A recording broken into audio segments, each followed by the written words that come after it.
All right, folks, welcome back to the channel. Going to try to do something different today. You might remember back last spring, I had a conversation with Darrell Billy, who is the founder of World Hickory Day, and basically want to try doing more of those kinds of video conversations, and figured my buddy Andy Groh would be the first person to try this new format with. I guess Darrell was the first person, but I've got a totally different tech behind me at this point. We're going to try something different with recording. So thought this would be a good opportunity, though, to tell you about the upcoming trip to Scotland that Andy and I have planned. And we're going to just run you through basically our planning up to this point, give you some explanation for why we chose the courses in the region of Scotland that we're going to, and then go through the courses individually and just kind of answer some fun questions that we've given each other about what our expectations are, that kind of stuff, and give you a little bit of history as we go. So enough of me talking. Hey, Andy, how's it going? Hey, good. How you doing, Christian? Good. Thanks for doing this. Yeah, dude, I'm excited. I should say thanks for taking me to Scotland, because if you had invited me to go on this trip, I'd probably be still a couple years out from doing a trip. Well, after the 2 weeks that I did in October, I didn't want to leave, actually, and thought that being able to get back and having the right circumstances and stuff, and I think that it worked out that way, and availability with you and everything, and just kind of started clicking, and then here we are. Yeah. Two months out. Actually, 2 months from now, we'll actually be back home, which is really right. Sad. I know, and I think that we've done a really good job of getting all of our ducks in a row before we get there. I'm really comfortable about all the arrangements and we'll get into the specifics of some of that stuff as far as room or where we're staying to sleep, car rental, that kind of stuff. But I guess the first question people might ask is, especially to me, being the first time I'm going to Scotland, like, why did we pick the Highlands? And what was it about the Highlands to you that felt like this was the second trip you wanted to make? Sure. So for me, a quick snapshot of my October trip. I went to, I played in the Fife region, St. Andrews, Ely, Crail, Carnoustie, for 5 days. And then I shot down to East Lothian, which is east of Edinburgh, Musselburgh Old, Muirfield's down there. Played there. I did a quick shot out to Prestwick, just for the 1 day for their 12-hole event that they were doing over there. And then I came back to East Lothian. Scotland, as small as it is, the golf is so prevalent over there, and the incredible courses are like, I don't want to offend any cat owners, but you can't swing a dead cat without hitting 10 beautiful, incredible links courses, or even not even just links courses, but any golf courses over there. So when people go, they tell you, try to pick a region or two, no more than 2 regions to go to. And for us in the States, we look at the map and it shows it's like a 3-hour drive or whatever from, let's say, from Carnoustie up to Inverness or something like that. That's on what Google Maps says. The drive time is actually much longer. You can ask Denny and Kathy Lane about that. They have some incredible stories about length of time in the vehicle. This is the part of the country. This region is a part of the country that I've kind of divided it into thirds. I've done the eastern portion, if you will. I've done Fife and East Lothian. I'm not going to say I've done the West Coast and the islands, because I haven't. I just played at Prestwick. And then there's the whole northern portion. And then there's actually the northeast, which is a little chunk that we're not going to quite get to because it's too far away to make it worth our time from where we're going to be kind of headquartering in the Inverness area. So there's that little bit area, like Cruden Bay is up there, and courses in that area. So for me, I just kind of thought Brora is one of the places that, and I know we'll talk about all this stuff a little bit down the road, but a couple of years ago with whenever the heck it was that COVID was, started 2020 or whenever, Brora took a big hit. That course was, and that club were in some financial stress, and I was following them on, YouTube and Facebook and all the social media stuff. And I bought a hat from them just to help support. And that's how that club survived. And I was like, I can't wear that hat yet because I haven't played there. The Highlands region is something that's just been a huge draw. The entire country of Scotland has been a huge draw, but I have to tackle it in pieces. And this was, for me, just the next logical piece was going up north. Yeah, and you sold me on it right away just because, I have never been there. So anywhere I go in Scotland is going to be fun for me. Sure. And I also have kind of a hipster streak in me where I don't like to do what everyone else has done. And so I found it really appealing to build kind of an itinerary of golf courses that a lot of people might not try to go to when they go to Scotland. And I feel like we've got a really good mix of the ones that you really want to hit, like Brora, but then some other under the radar courses that I think people are going to find pretty interesting. Yeah. And so someone asked me recently about the Highlands, and I said, what strikes me about the golf courses that are up there is that you have the traditional links courses on the coast, and we're going to hit plenty of those in our trip. But then you've also got just interior courses that, because of the topography and the geography in the Highlands region, they offer some really great variety in your Scottish golf experience. We're going to Yep. play parkland courses that are in the mountains basically. Yeah. Yep.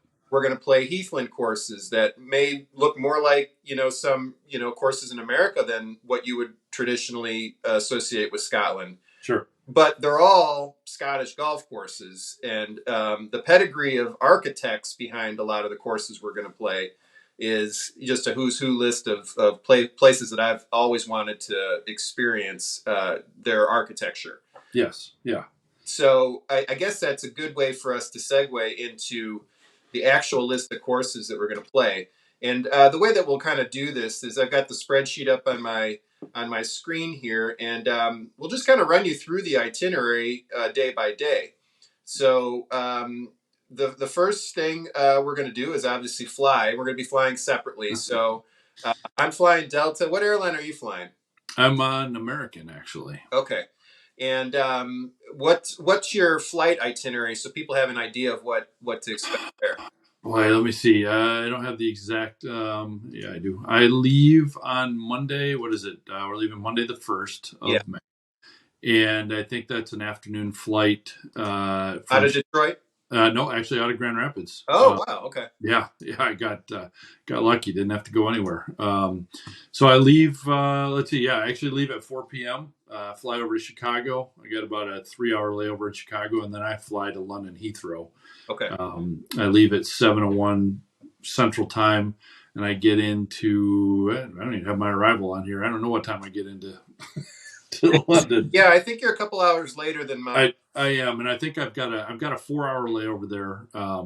I tried to avoid flying through London Heathrow just because a lot of people tell you if you're having to make connections and stuff there, if you have to do it, give yourself a big chunk of time for layover. So I've got a 4-hour layover, and everything I've read says even two is the minimum, so 4 I should be okay.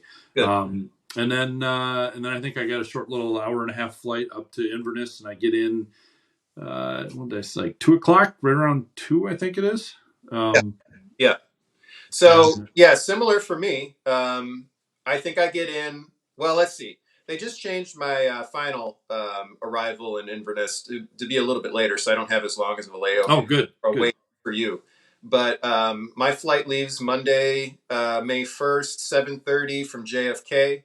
I go all the way across to Amsterdam. I get there at 8:30 a.m. Tuesday morning, and I have a 4-hour layover in Amsterdam. 12:30, I think my flight leaves for Inverness, and that's about the same distance. I think an hour and a half, something like that. Okay, cool. And then I probably just wait maybe an hour or so to arrive. Yeah, good. That's so good. I think that's, I only bring this up to say when you're making arrangements, it definitely helps to coordinate somehow, even if you're not flying the same airlines, so that, one person's not just chilling at the airport for 8 hours waiting for the rest of the party. But yeah, so once we get to Inverness, that's hopefully, we get out of the airport by 3:00 that afternoon. Renting a car.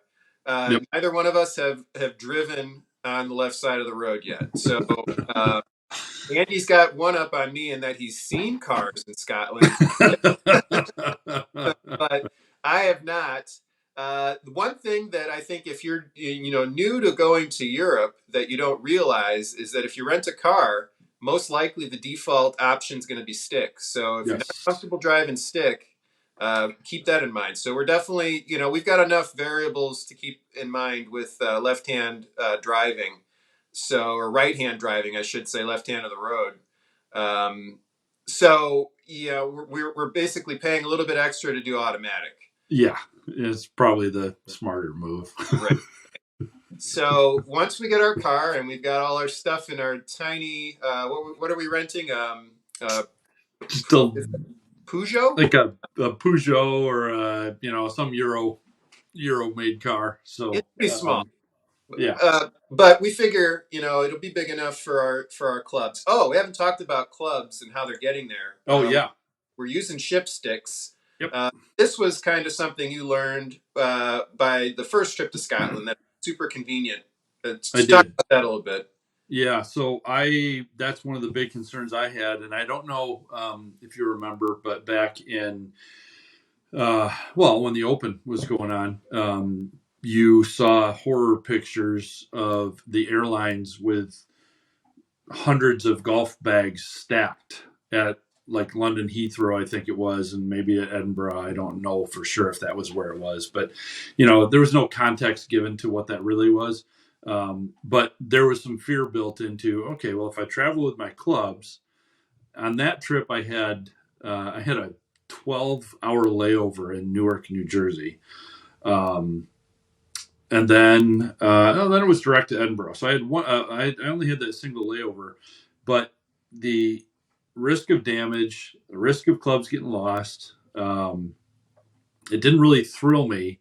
I wanted to be sure that at the very least my clubs would be there when I got there. So I started looking around, and everybody's heard of ship sticks. If you have watched any sort of golf, I'm sure the ad has come up once or twice. And they got a great reputation. It was a couple $100, I think, for one way. They picked them up. I want to say it was like 9 days before. I made extra sure that they were going to be there early, and they actually got to the new course clubhouse in St. Andrews, which is where I sent them to, 4 days after I shipped them. Like, it was so far ahead of time that my club sat for a week almost in St. Andrews.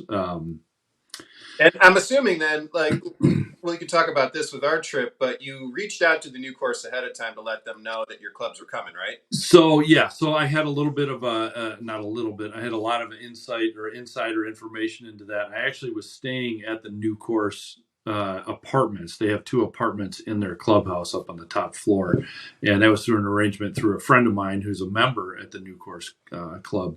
RJ Carvis is his name. He's out in Arizona, and he sponsored me to be able to stay there. And he's like, dude, just ask them, tell them what the situation is, and boom, there you go. And they accepted them. They stayed in their office there. And then the day that I was to be walking in there, or the day I walked in there, they had everything set out ready for me to go. And they checked my ID, and that was good. And it was all set. And then so for this trip, we are. As we'll find out here in a minute, one of the first places that we're going to, and our first course, well, actually it'll be the second course, but one of the first places we're going to stay and play is at Tain. And I reached out to them there because they have a normal staffed clubhouse and pro shop, and they have a bar. And the bar part is important because a lot of times the clubhouse is closed at 5:00. But if you want to go play, or if you need something from the golf side of it, the pub will take care of you there. So even if we arrive after the pro shop or the office closes, I think the secretary there actually said 4:00. Okay. So not a worry. You just go to the pub, tell them who you are, and they'll let you in and get your clubs. So yeah. And then as far as the actual what I'm shipping my clubs in, and I haven't heard, actually. I don't know what you're doing yours with. I think you're doing the same, but the club glove, which is a soft-sided carrier, was phenomenal. It was perfect. I made sure that when I took my sticks, my club glove's not even in here. When I took my sticks, when I packed them, I gave as much padding as I could. I actually went ahead and I wrapped some of the club heads. I only took two woods, two brassies. Put socks over them. Inside the bag, I'd stuff either clothes or bubble wrap, the larger pack bubble wrap stuff. Made sure to put as much stuff in there that I could, because there is a limit to what you can ship in and out of the country using that. Yeah. But my rain gear, a pair of shoes, golf balls, and all that stuff, and all of a sudden this loose, flimsy bag becomes pretty stout. And I use I forget what it's called. I think it's called the club glove arm or something like that. something like that, and it was 100% absolutely worth it. And I'll be using the exact same bag and stuff this time. That basically is just an extension that you can set the height of, and on the top of it, it's got like a hard plastic dome or umbrella, small umbrella. Yep. And what it does is it keeps the club glove bag tight for one thing, but it also protects if anything got dumped upside down or even right side up. The impact of that is not going to be on your clubs. It's going to be on that. Yep.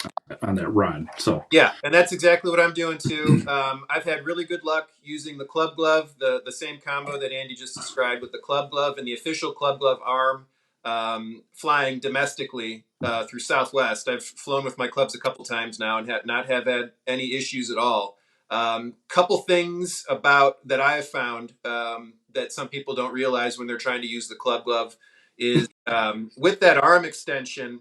What I do is, if you've got a rain cover for your bag, you want to put all your clubs in your bag, obviously, put the rain cover on, Yep. and then tighten that up, but then let the club glove extension arm pop out of the top of your rain hood. So what that'll do is, if your bag gets flopped around, the clubs won't go any further than the rain hood. Yeah. And as long as the extension is above where your clubs can go, you don't have any risk whatsoever That's a good idea. of them breaking. I don't think I'm going to bring any long woods. I'm going to bring my featherie set. We'll get into that in a little bit. But most of my woods aren't going to be any taller than my driving iron, which is 39 inches playing length. So that'll be the tallest club in my bag, I think. And I should be fine. But yeah, the club glove is awesome. It's definitely worth the expense if you do any travel with your clubs at all, in my opinion. I agree. The other nice thing about it is, even though it's not hard shell, the padding at the top is robust, and then there are cinches inside the bag, and then on the outside where you can tighten everything up. Yeah. And nothing shifts. Andy did mention that there's limitations as to what you can actually put in that bag, because they don't want you just putting all your luggage in there and then sending it through transit. But I am going to put a pillow in there, which will look like it's padding. But the primary purpose is, I'm an old man and I need to bring my own pillow when I travel now. So it's got a dual purpose that I don't think it'll get flagged or anything for being extraneous. No, I don't think so. But yeah, once you put your golf shoes, there's two pockets on either side of it to put golf shoes in. So you could have two pairs. You can stuff a couple outfits in there too, and then you're good to go. And everything's nice and tight. So yeah, we're going to pick our clubs up at Tain, probably around 4 o'clock. I think we're about an hour, 10 minutes, from the airport to Tain. Maybe build in a 5%. Sure. Let's make sure we don't drive on the wrong side of the road factor. Yeah, exactly. So, conservatively, we'll probably get to Tain about 5 o'clock to pick our clubs up. We're not playing at Tain that evening. We're going to go over to Tarbat, which is just a little bit further down the road and on the coast. And Tarbat is a 9-hole links style course. The history on this one, dates back to 1909, though golf's been played on that site since 1894. Other than that, though, there isn't really like a name associated with the design there. John Sutherland of Dornoch kind of identified the site as good for golf, but I don't think he had anything to do with it after that fact. So what can you say about Tarbat as far as you've researched? Not much more than what you just said. I'm just taking a quick peek at it. It's one of the things I'm really looking forward to is that it's another one of those. Um, it's a 9-holer. It's off of probably every American's radar that goes over there. Yeah. And that's one that I'm excited for. I saw, I can't remember the gentleman's name that does a blog and a website, but he played over there and just absolutely loved it. We got some recommendations. So I want to say this too. One of the things we got a lot of our recommendations for is from a gentleman on Instagram that I've gotten to know fairly well through back and forth messaging. He followed me on my trip, and he lives over there. His Instagram handle is he's golfing around Scotland. But Paul is his name, and he is trying to play every golf course in Scotland. He's also does fundraising for Parkinson's UK, and he helped me actually, or helped us develop a lot of these choices in what we're doing when we're going over there. But he actually suggested this course. He loves playing there. Again, little 9-hole thing. There's no tee times. You just show up and play. That one's going to be fun. But yeah, in terms of history and it's not a significant, it's not an Old Tom. It's nothing like that. It's a local Scottish course that is probably the essence of what Scottish golf is. Yeah. And I think I did read somewhere that it's the perfect course to kind of ease you into your trip. It's not too difficult. There is one hole on it, I think, that's kind of a notable. I want to say it's a notable par 3 in Scotland, if I'm remembering correctly. But yeah, generally speaking, just an easy way to get into Scottish golf on your trip. And one thing we haven't mentioned yet is the fact that the time of year we're going to be there means that the sun rises at 5 a.m. Yeah, it's like 5:30 and sets after 9:45 or something Yeah. like that. So if we start at 6 o'clock or 6:30, we're certainly going to get 9 holes in. Probably even get 18 in that night. Yeah. I guess we'll have to ask ourselves: do we want to pace ourselves because we're going to have a lot of golf ahead of us? The other thing too is that there's shorter courses. A round of golf there, walking at a lot of these courses is going to be 3 hours for 18 holes. So if we're starting at 5, I mean, good Lord, if we played till dark, we could get 27 holes in maybe. We could literally play until our bodies fall apart, which may end up happening to us on day 3. But so that's the beginning of our trip. We're going to stay at a cottage just outside of Tain, and I found the cottage through, I believe I booked this one through booking.com. I don't remember. So there are a couple options for booking. You can go to Airbnb. I've had bad luck with Airbnb. I don't really like trying to book through them. But the similar concept of, Airbnb are places like booking.com, which I guess you told me about, Andy, is kind of the dominant way most people book stuff through in Europe. It seemed to be. I mean, I got a lot of suggestions from the Scots when I was planning my trip that just go to booking.com. That's right. The Musselburgh Inn where I stayed. Sorry, not the Musselburgh Inn, the Ship Inn where I stayed at in Musselburgh was through booking.com.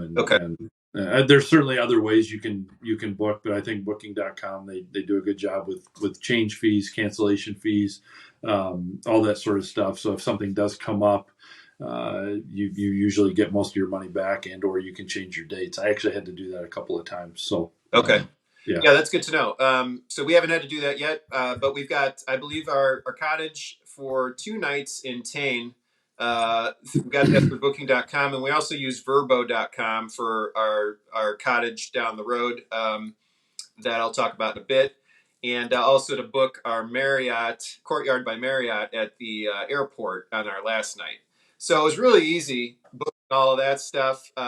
If you've never used a site like booking.com or Verbo, Usually what you do is you put a deposit down on the space that you're renting, and then if you don't have to change your plans or anything, the rest of the amount is automatically taken off your credit card at a certain date. And it's a pretty clean, efficient way to book a stay for a couple nights. Get up early the next day, and Andy has made a 8:30 tea time for us at Tain, which is the northernmost golf course that Old Tom Morris designed. Dates back to 1890. Old Tom actually designed that as a 15-hole course to start because I don't think they had enough money to make it a full 18 until 1894. Then at that time it was called St. Duthus or Dulthus. St. Duthus? I don't know. I can't read my own when typing here. It's St. Duthus Golf Club, but now it's called Tain Golf Club. Yeah, this was an obvious start for us, we thought, being an Old Town design. True links, 18 holes. There are, what I looked up, the 10th, the 14th, the 15th are still playing to their original green. But there's been a lot of redesign over the years as a lot of these courses have undergone. You're going to hear a familiar name as far as the person responsible for those redesigns, and that's James Braid. That is not the case with Tain. I'm not sure who's updated it since Old Tom, but still plenty there to qualify as a true Old Tom design. And like I said, the northernmost course. So, what are your thoughts about Tain, and your what are you hoping to see there?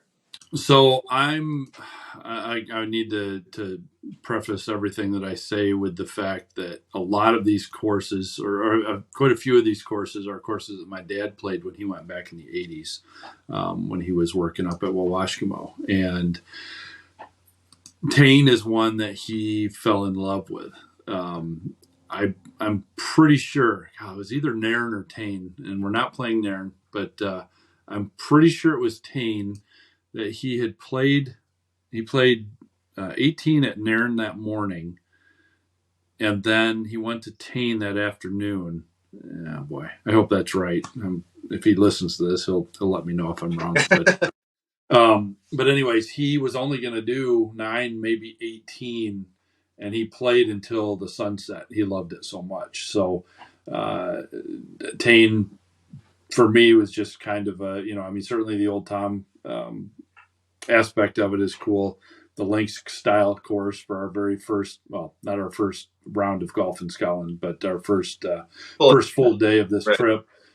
Seemed like a great spot to start it out, like you pointed out.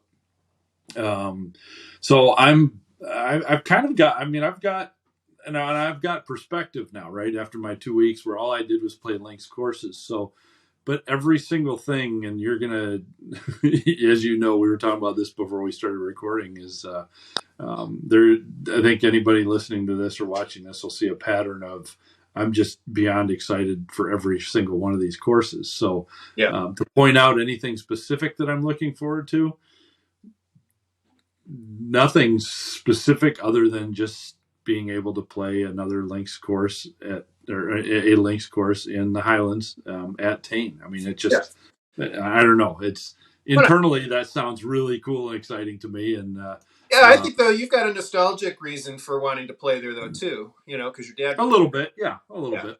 Yeah, so that's cool. That's good enough reason to be excited about playing there, I think. Look, I've never played an Old Time design, so I mean that's obviously what I'm looking forward to about it, and the fact that it's going to be my first true 18-hole links experience. Yes. Tarbat qualifies technically as a links, but it's considered links style. Yeah. So it's not true, as true linksy as Tain or some of the others we're going to play. So that's the morning, and that would be, any other day for me would be great. That's the only place we played. But then we've got a 3 p.m. tea time at Brora, which right off the bat, we're basically checking off the list one of the highlight courses on our trip before, as we're planning it. So, quick background on Brora. Started out as a 9-hole course in 1891. Extended to 18 holes in 1900, and then the course that we're going to be playing is basically a 1924 James Braid redesign. But Brora is on the list for a lot of folks when they go to Scotland. They want to get up there. What are your thoughts on Brora? Brora is one of those clubs that is referred to as a true Scottish golf in its most original form. There are sheep that we will. It depends on the time of year, also. So I don't know if they're doing their grazing and stuff in the spring or not. But a lot of the greens are surrounded with electric fences to keep the sheep off, the livestock off. And there's coos or cows, as we call them here. But they're on Brora's property as well. And it depends on the time of year, and I don't have it dialed in if it's the spring, summer, or fall when they're doing all that sort of stuff. But that sort of it's an effort to get to Brora. I mean, it's a northern, a lot of these places in the Highlands are. Most people, it's easy to get to Edinburgh, and you got everything right there. But to make that extra reach to go up to the Inverness area and then play a club like Brora, I'm excited about it just from that the raw aspect of it, if you will. Yeah, me too. Yeah, and that first day is just going to be stellar as far as paper. It looks like it'll be awesome.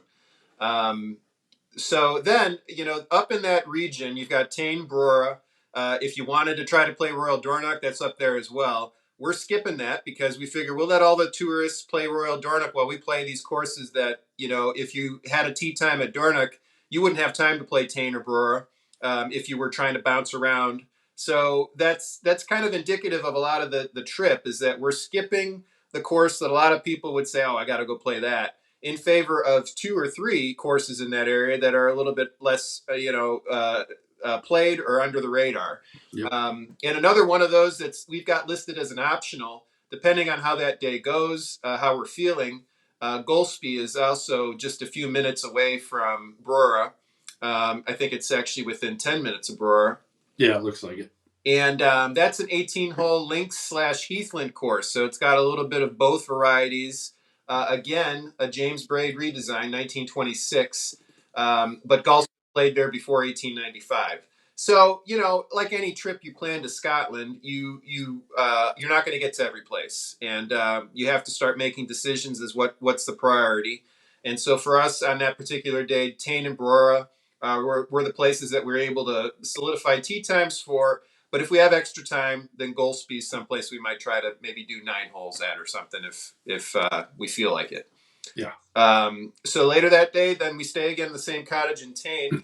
And Thursday, May 4th, our 8 a.m. tee time is Fortrose and Rosemarkie, which is getting us now further south of Tain, and we're starting to make that bend around. What is I'm going to put you on the spot. Do you know what the body of water is that that we're basically playing the coast of? Is that the Moray Firth, maybe? Yeah, you may be correct. I might have guessed right there. It is the Moray Firth right there. All right, I was correct. Yep. So Fortrose and Rosemarkie. This is I would say that on paper, looking at our itinerary, this is one that I'm really looking forward to because of its history. Yes. It's the 15th oldest golf course in the world, dating back to 1793. The current course that we'll be playing is a 1935 James Braid redesign. So, yeah, this one, did you say to me that Rob Berman said that this was his favorite course when he was there? Yeah, okay. It was one of his when he was up there last year playing at the World Hickory Open. I think they included that was part of the rotation that they did up there, and he loved it, and that was part of the reason it got put onto my radar. It was on there before, but it became a little bit more of this is something we should hit then. So.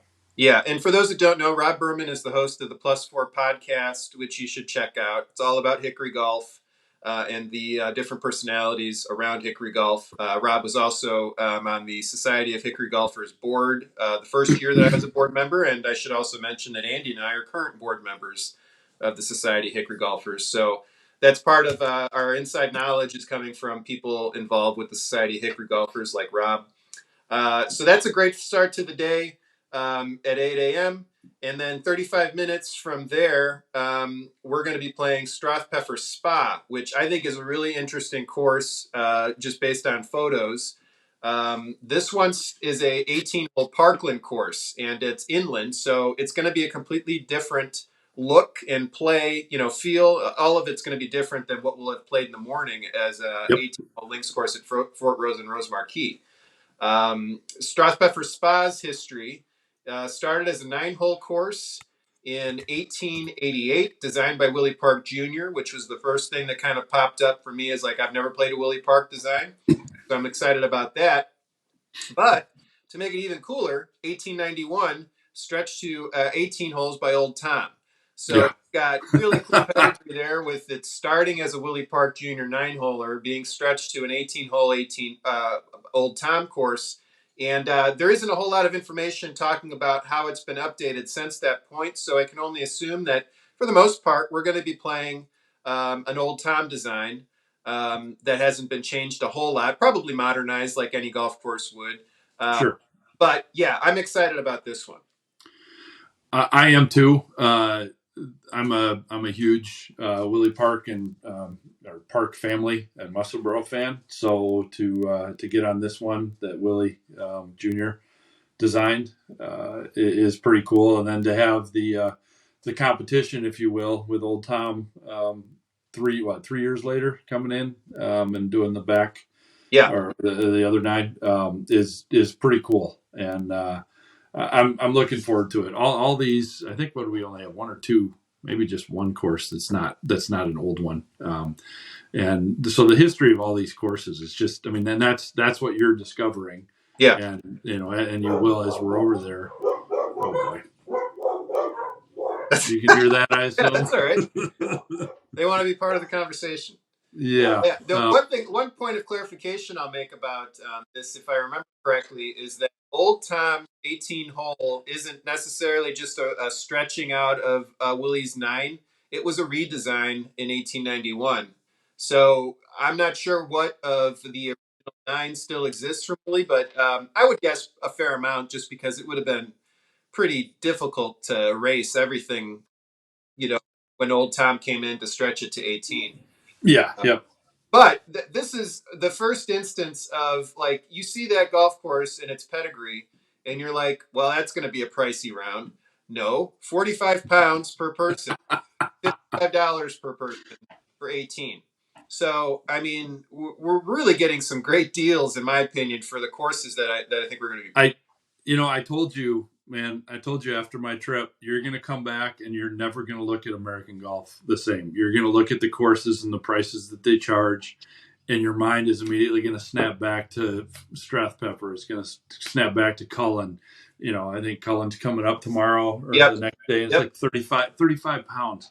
And it's going to be one of the most unique and memorable golf experiences you'll have in your life. And if you take a course like any of these and pick it up and put it in the U.S., all of a sudden it becomes a $500 a round with a power cart, and it's just your view of golf is going to do.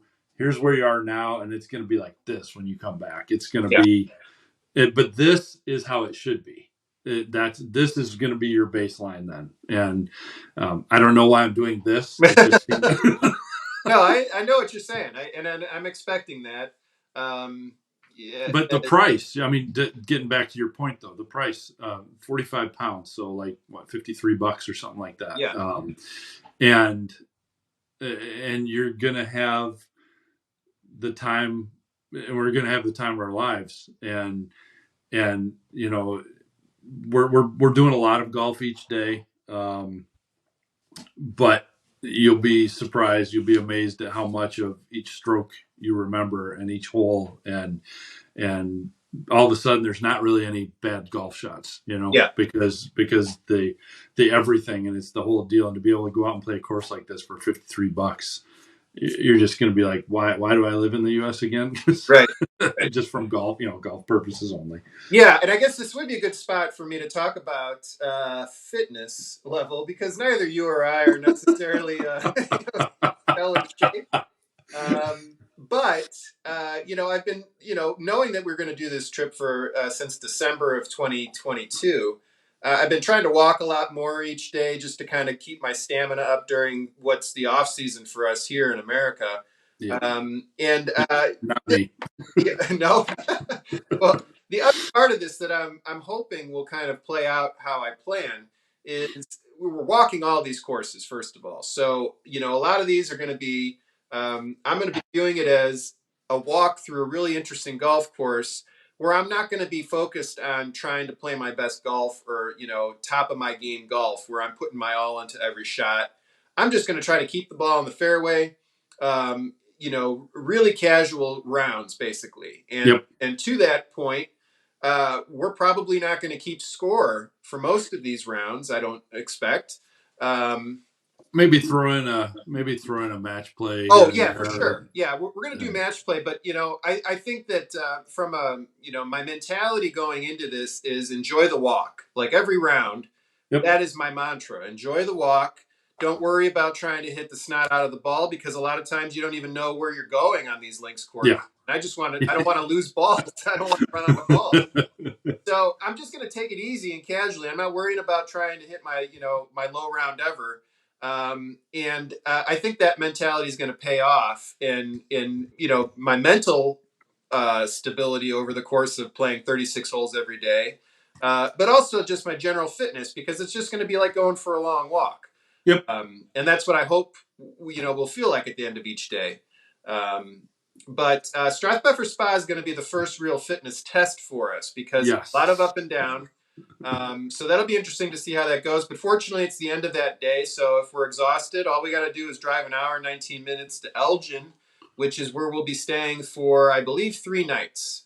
Yep. And when we wake up on Friday, May 5th, our 7:40 a.m. tee time is at Cullen Links, 18-hole True Links course. Designed by Old Tom in 1870 as a 9-hole course, and then stretched to 18 holes by Charlie Nevis. I'm not sure I'm going to say his last name correctly. Nevis or Neves in 1905. And that's pretty much the course we'll be playing on Friday, May 5th. So this was one that you had on your list. What was it about Cullen that jumped out to you? I mean, a lot of this is stuff that I've gotten off of, social media and stuff from the guys at like the 1457 Society and Scotland, where golf began, and the cookie jar guys and no laying up guys. They played at a fair number of these places, but Cullen Links, if you just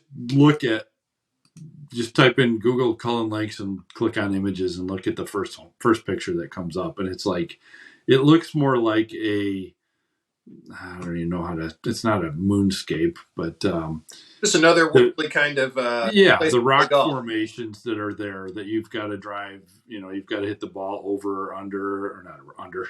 We have natural bridges we have to play over and around, and you look at some of the green locations, and they're right behind or right in front of these massive rock formations, and you'll hear.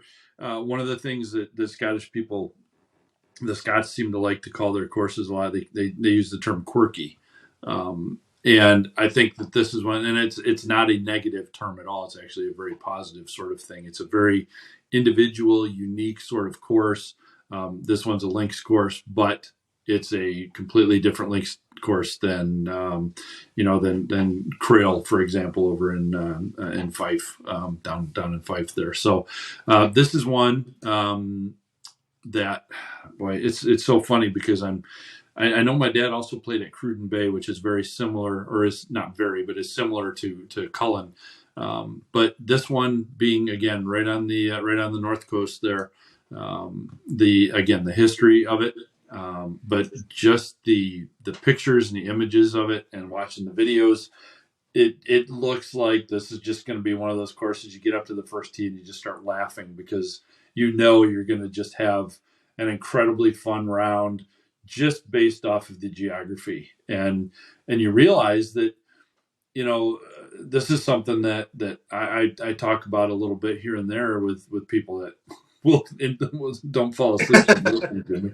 But so many of these courses actually weren't architect. They were just laid out. Right. There was not a design per se. It was just laid out because of here's what you've got. You're, in 18, what was this one? This is 1870. 1870. They didn't have, even in 1905, they didn't have any means to move any of this stuff. So they said, well, it's still going to be a golf course. Let's put it right here. Yeah. And, it's the same thing with like Prestwick when I played the original 12. When old Tom designed in 1851, it was like, my God, this is insane. But there was no other way to do it.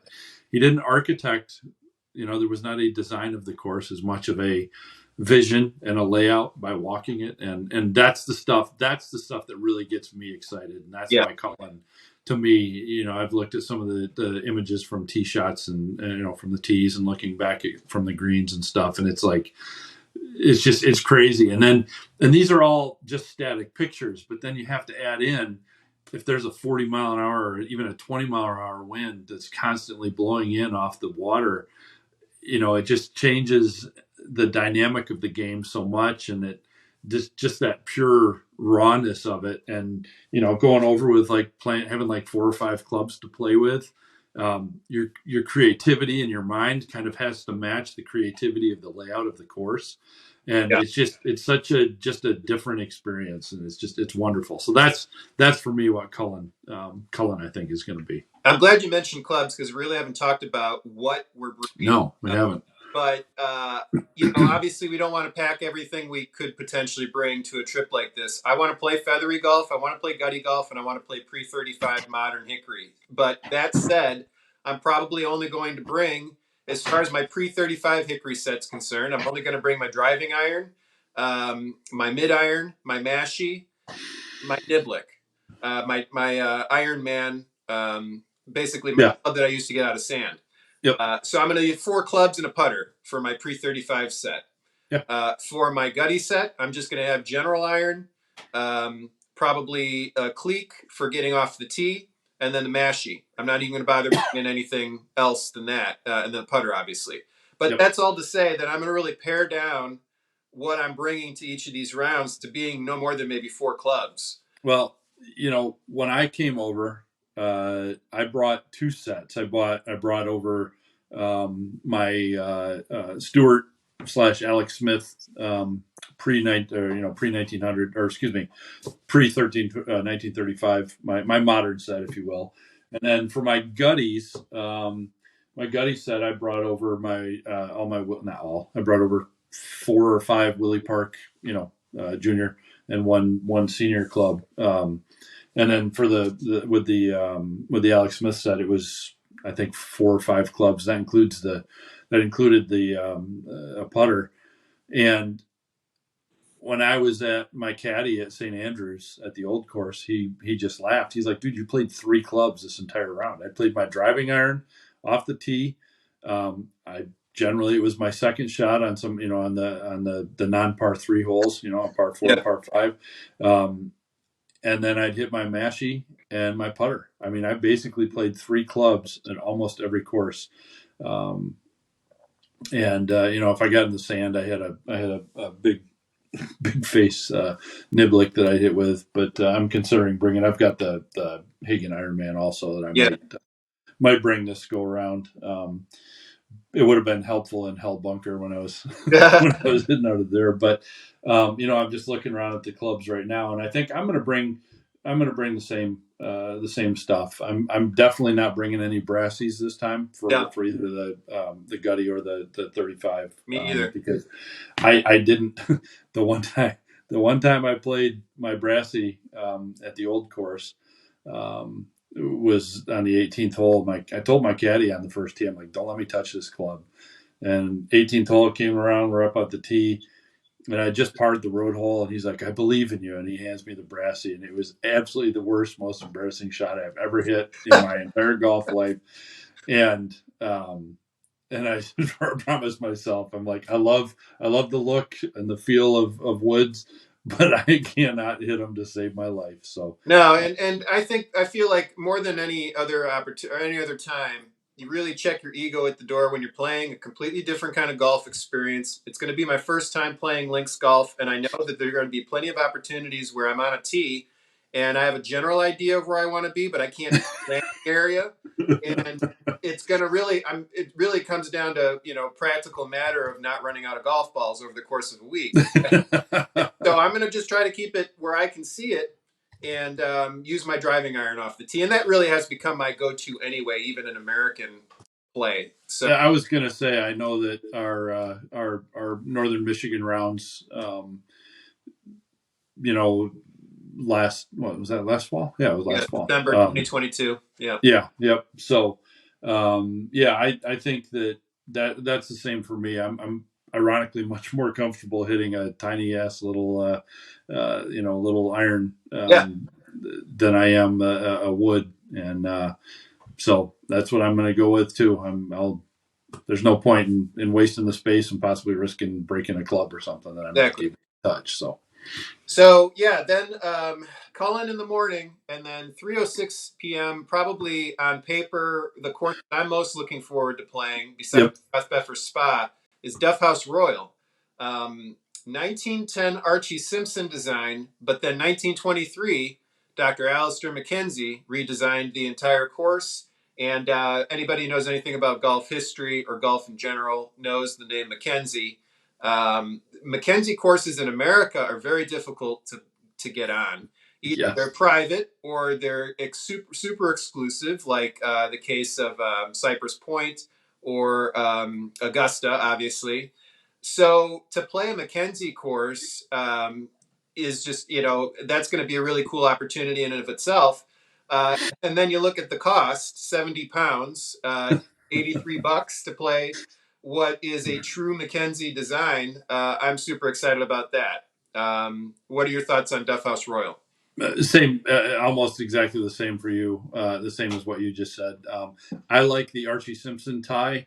My interest with Carnoustie and the Simpson family is much uh, uh, different now than it was before I took my trip, and that was because of my experience that I had with Robert Simpson's grandson, Trevor Williamson, when I was there in Carnoustie. So the whole Simpson clan, if you will, that's maybe not the best term to use for Scotland, but it's their clan. But the Simpson family and the Simpson name is pretty cool. But then again, like you said, to have Mackenzie come in 23 and redesign the whole thing, that's pretty cool. And I think you're probably seeing, and anybody listening to this or watching this is seeing a little pattern, is that a lot of these courses are laid out by phenomenal people initially, and then another phenomenal name comes in and redesigns it. And it's like I'm a big one of my big things is if a course is originally original, like it even hasn't been redesigned by a McKinsey or Donald Ross or whatever. If it's original, that to me is a huge thing. Like it hasn't been changed. Like I'll use Washkamo as an example. Alex Smith, nobody's come in there. Nobody probably ever will come in there and redesign that course. That holds a lot of weight to me when I look at a course. But then if you look at these, I mean, almost every single one of these that I'm looking at is, Willie Park Jr. designed it, and then 3 years later, old Tom came in. I mean, good Lord, man. Yeah. It's like, how do you can't go wrong with any of these. So I'm excited about it and I know this was your big one. And I'm maybe not as much of a Mackenzie fan as a lot of people. Not that I'm not, but it's just he's not my big thing in my wheelhouse, if you will. Yeah, and I'll say that. I mean, for me, it's just the fact that I like to try to play as many architects courses as I can here in America, and you just can't find accessible Mackenzie courses. And especially for $83. No, and even those that you can technically get on, like the semi-private ones, like the course at University of Michigan. That one's a Mackenzie by name, but it really isn't a true Mackenzie anymore. It's been modified quite a bit since he did work there. So, that's kind of on paper, like I said, the one that I'm most looking forward to because of its rarity as far as courses that I can play. Yes.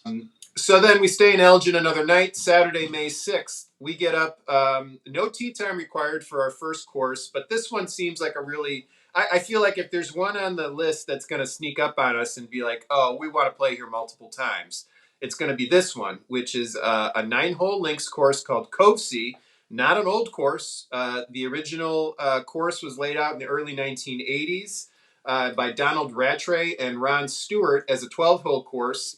And then in 2004, Andy and Angela Burnett bought the property, redesigned it into what it is today, which is a 9-hole links.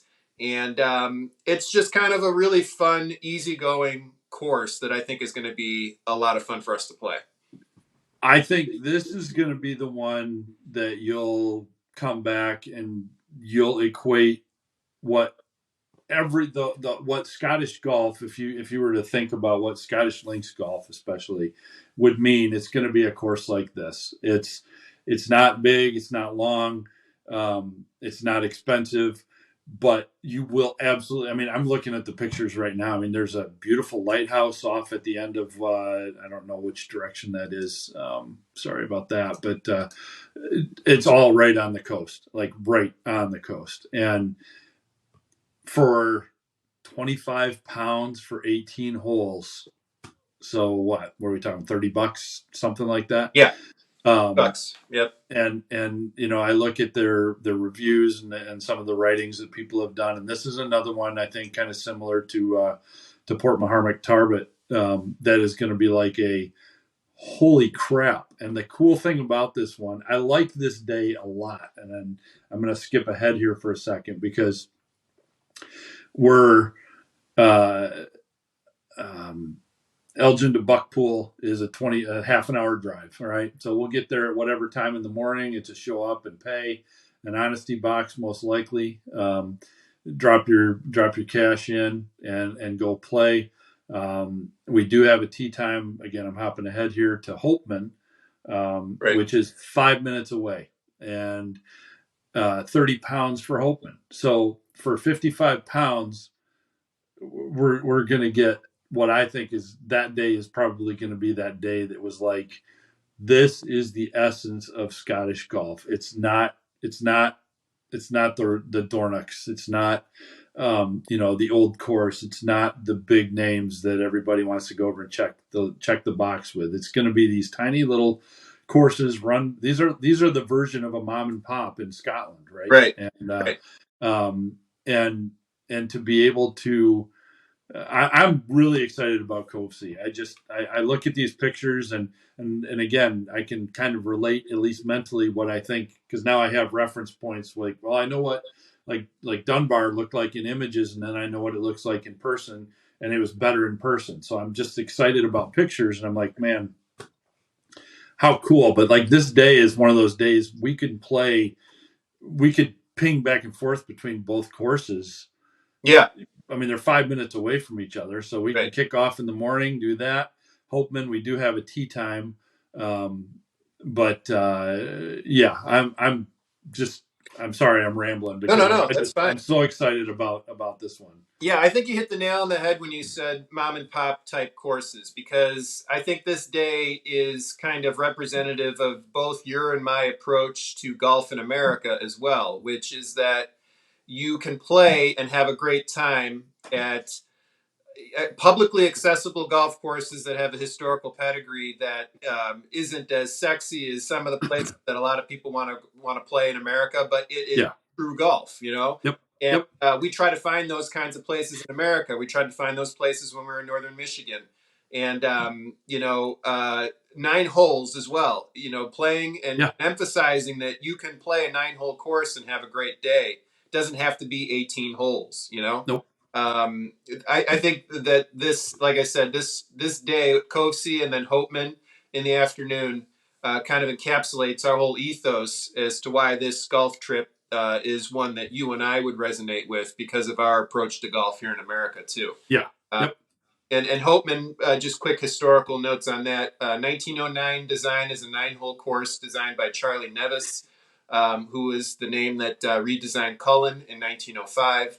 And then 1985 redesign and stretched to 18 holes by J.N. Mackenzie, no relation to Alistair. So, yeah, I don't know much more about Hopeman other than it's in an area that there are a lot of courses. I think the big name course up in this area would be Moray Links. There's Old Moray and New Moray. Yep. Old Moray is a Old Tom design, and I believe New Moray is a Henry Cotton. Huge difference in price between those two. Like Old Moray is an expensive course, and up to this point, the most expensive course we're playing is Brora, which is 125 pounds. Everything else that we're playing is under 100 pounds. So that's the other part of our trip here is that, well, just based on the facts for you and I, we don't have a ton of money to spend. So No. we had to build an itinerary that was affordable. But Yep. again, getting back to the whole ethos of, the Hickory Hacker channel, is showing that you can play a lot of golf in Scotland for not that much money. Absolutely. And all of the courses that are on our list qualify as super affordable courses, in my opinion. Oh yeah, completely. Absolutely. So yeah, Hopeman's 30 pounds for 18 holes. This is a weekend, by the way, Saturday, that we're Yeah. $36 per person to play this course. We did have Buckpool on our list to play on this particular day as well, but there was a medal match, and that's what you'll run into on weekends in Scotland. Bear in mind that a course you might want to play may not have public access for half the day or even the whole day because of medal play. So that was the situation with Buckpool, so we had to kind of knock that one off the list. But anyway, that's our Saturday, and then our last day. Right now, we don't really have anything planned because this is what Andy learned from his first trip: is that you've got your plans laid out, which is good. You want to have an itinerary so you know where you're going or where you want to be, but you also need to build in some extra time in case there's a course that was completely off your radar that jumps on your radar while you're there, and you want to have time to play it. So Sunday for us right now is essentially an open day for us to go back to a course that we loved that we already played, or maybe we meet somebody on one of these rounds that says, "Hey, you got to go to this course," and we say, "Okay, well, we got the time to do it on Sunday." Yep. In the event that none of that happens, we do have a course on our list to play. Right now, we have a tentative tee time at 8:30 a.m. To play Grantown-on-Spey, which is an 1890 nine-hole course designed by A.C. Brown, but then 1911 became an 18-hole course thanks to Willie Park Jr., and 1921, the course that we would play, was redesigned by James Braid. So, again, big names associated with that course, and that we wanted to have something in mind to play if we didn't have these kind of impromptu courses pop up. But talk a little bit about just the importance of padding in extra time to So the schedule. yeah, so that's actually something I didn't do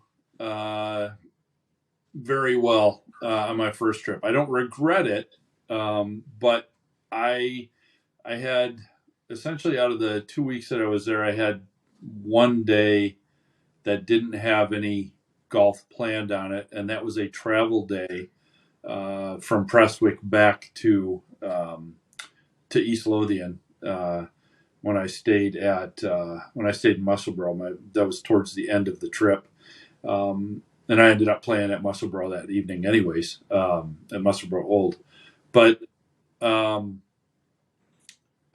I would have liked to, and I'm glad that we're doing it this way. There's a lot of people that will give you suggestions. They're going to see us wearing the clothes that we're going to be dressed in, and playing with hickories, and we're going to draw a fair amount of attention. Not a lot. It's not like you show up there and you're a superstar, but they have such an appreciation for people that have an appreciation for their game and for their country, and that level of respect that you show by playing it the way that we do. They will sometimes often offer up. I had two members at oh shoot, I was playing at Kilspindy, but I don't remember where they were members at.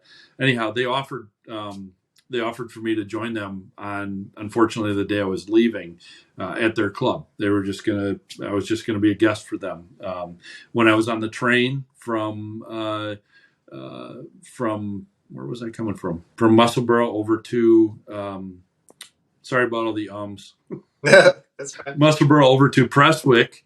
I met a lady, a woman golfer. She came on with a huge tour bag.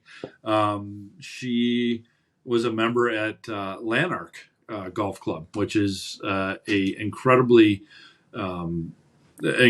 inland course. It was a Tom Morris, Old Tom's. It's actually the 25th oldest club in the world. I knew nothing about it. It's from 1851 also.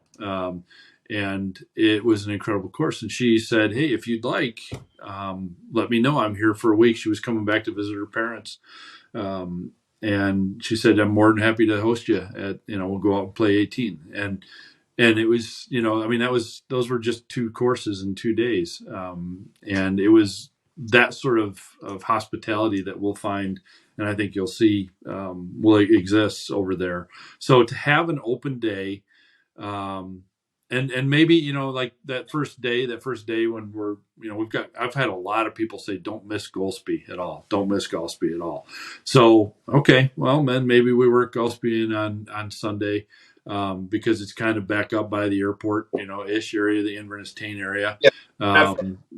And or maybe that's the day that we say, dude, Covesea was incredible.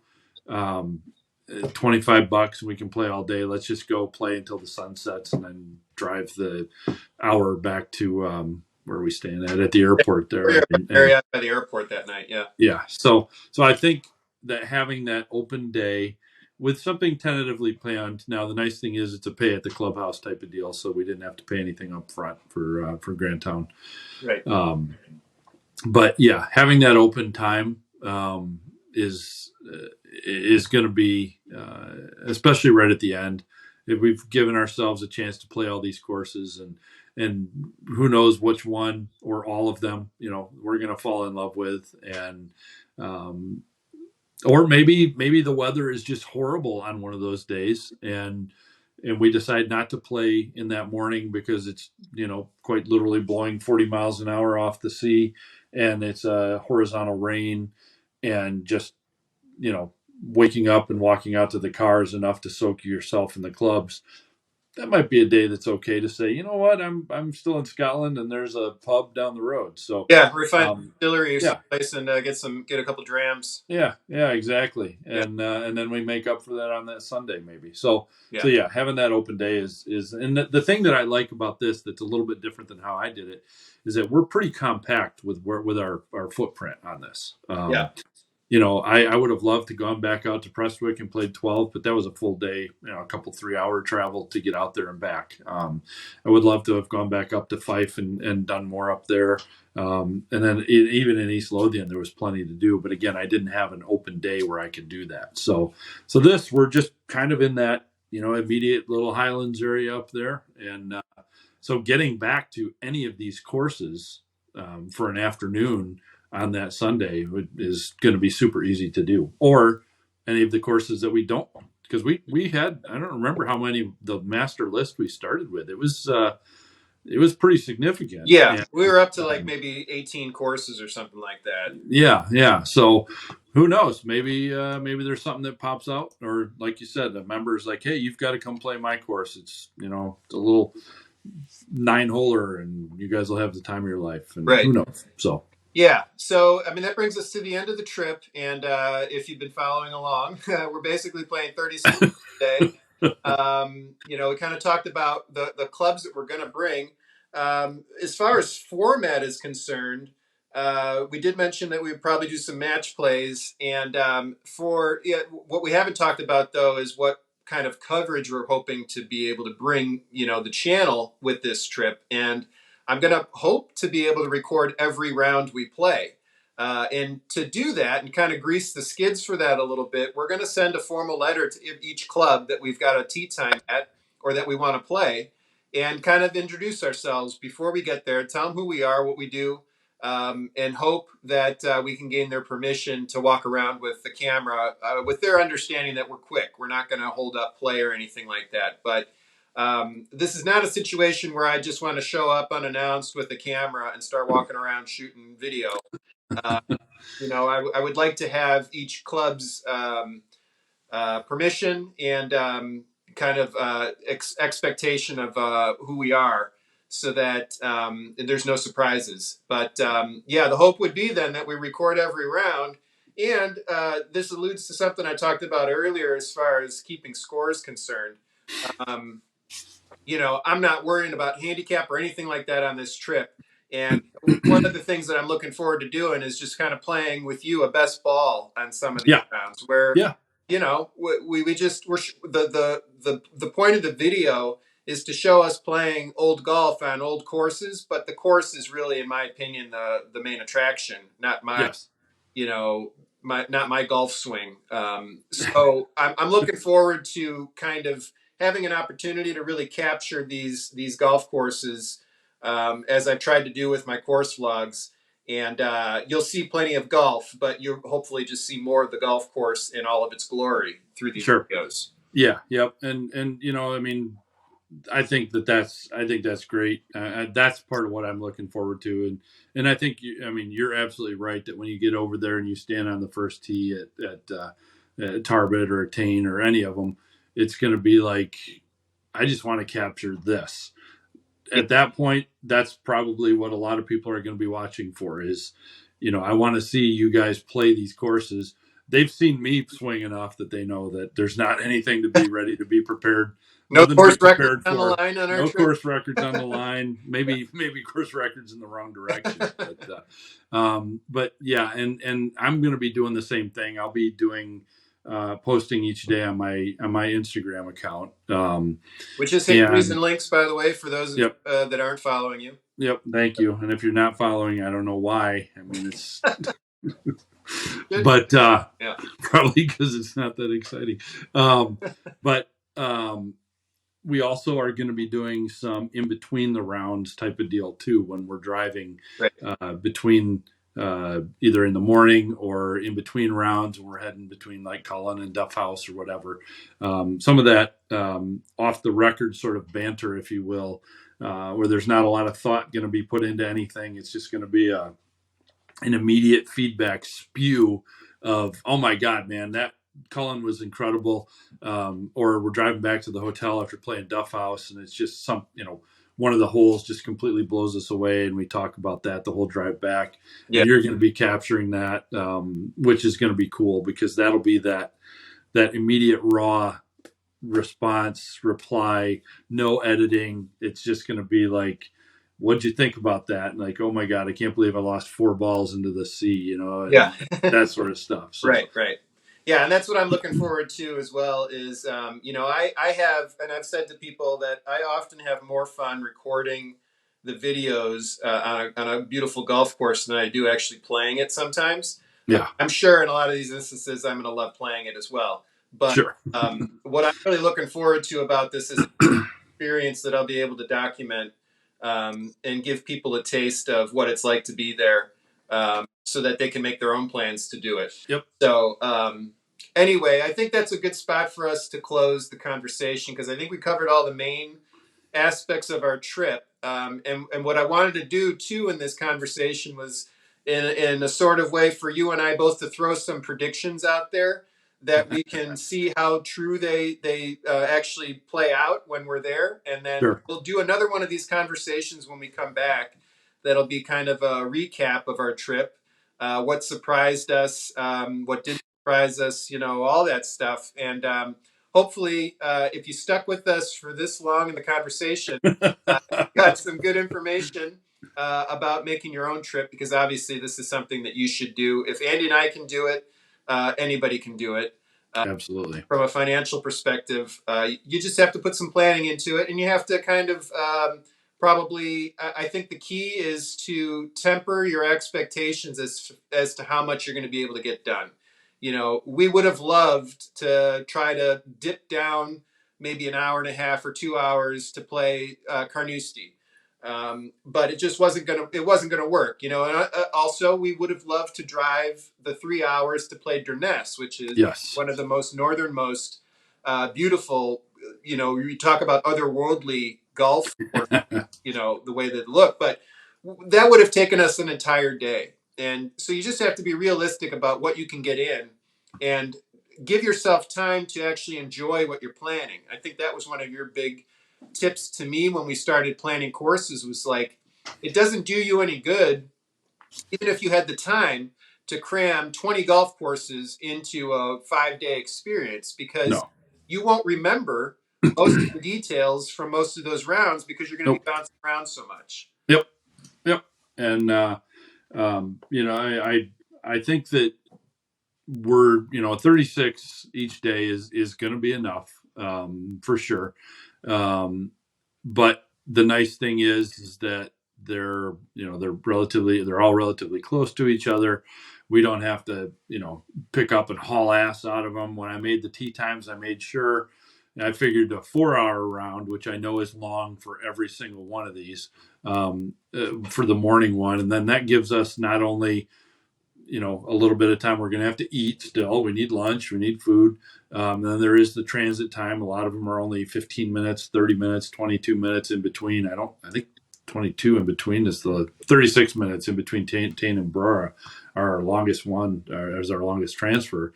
And I wanted to make sure that we had a little bit of a buffer zone, because like we discovered at Weckwatansing and Harbor Point, we couldn't play 18 at Harbor Point because we spent so much extra time at Wequi talking with Andy Bell, the pro there, and about the history and about the design and just the experience that we had, that we showed up late at Harbor Point. And I didn't want that to be the case here. Right. So I think we've got roughly three hours or so in between each round. And that should give us enough time to absorb what we just played, especially when we're capturing that dialogue between us, in between, Right. And then not flushing that round from our memory banks, but locking it in, and then going and having another incredible experience, all in the same day. And I think that people, when they do these, a lot of people, they go through a travel agency or a golf touring company, and that's great. That's fine. A lot of people don't want to go into the details of planning. I loved it when I did mine. I love planning for this one as well. That's part of the excitement that I get from it, is the anticipation of, looking at the pictures of Tain and, Cullen links and Covesea, and just generating in my mind what I think it's going to be, and then hoping that expectation is met or blown away in most cases. Right. But what's the drive like? Is it a single lane road like that exists a lot in Scotland, or is it the highways and so the planning of it, but giving yourself time to enjoy is important. Otherwise, what's the point? If you're just going over to check 20 boxes off and then fly back home, it'll be like, so what was your favorite hole? It'd be like, I don't know, there were 400 of them. Right. I don't remember. Yeah. So right. Yeah. So. All right. Well, thanks, folks, for listening and/or watching. Hopefully, you're watching this. We're hoping that the video is going to work out of this recording. At the very least, thanks for listening. We're looking forward to bringing you a lot of content from this trip, and then, of course, tune into the recap when we can share more of our experiences. And we'll talk to you next time. Thanks, folks.